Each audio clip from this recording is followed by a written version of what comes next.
আমরা human science ফোরামের পক্ষ থেকে আজকে আমরা এখানে এই মধ্যশোর সাংস্কৃতিক মঞ্চের এই ভবনে আমরা একটা মিটিংয়ের সভার একটা আহ্বান করেছিলাম যে কাছাড় জেলা কমিটি গঠনের জন্য।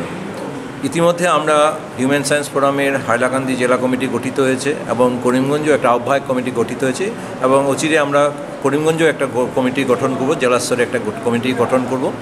এবং সেই জন্য যেহেতু এটা কাছাড় জেলার কোনো কমিটি ছিল না, সেই জন্য আজকে কাছাড় জেলা কমিটি একটা তৈরি করলাম আমরা, যাতে কাজটা সুবিধা হয় কারণ কাজের পরিসরটা বাড়ছে দিন দিন।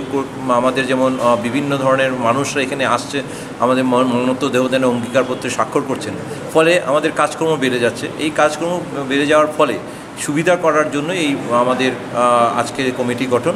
এখানে আমরা নির্মল কুমার দাসকে সভাপতি এবং সুরজিৎ সোম সহসভাপতি এবং সমীর বোস সাধারণ সম্পাদক, সহসম্পাদক সঞ্জীব ভট্টাচার্য, কোষাধ্যক্ষ গায়ত্রী দত্ত রায় এবং 4 জন কার্যকরী সদস্য রয়েছেন, খাদিজা বেগম লস্কর, শেলী দেব, দেবজিৎ দে এবং মানস দাস।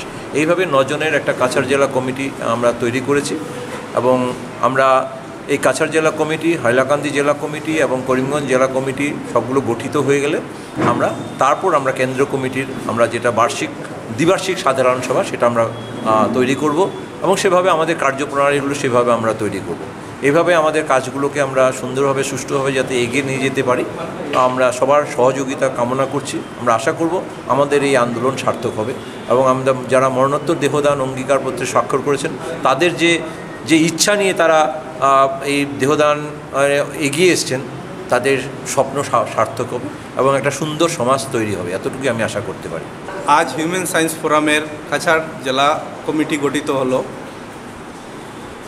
আশা করি এই কমিটি আগামীতে কেন্দ্রীয় কমিটির সঙ্গে সহযোগিতা করে কাজ করে যাবে।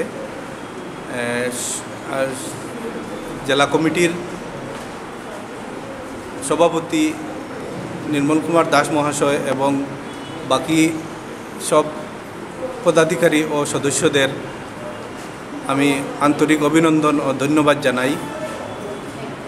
তারা হিউম্যান সায়েন্স ফোরামের কাজকর্মকে সুন্দরভাবে এগিয়ে নিয়ে যাবে এই আশা রাখি।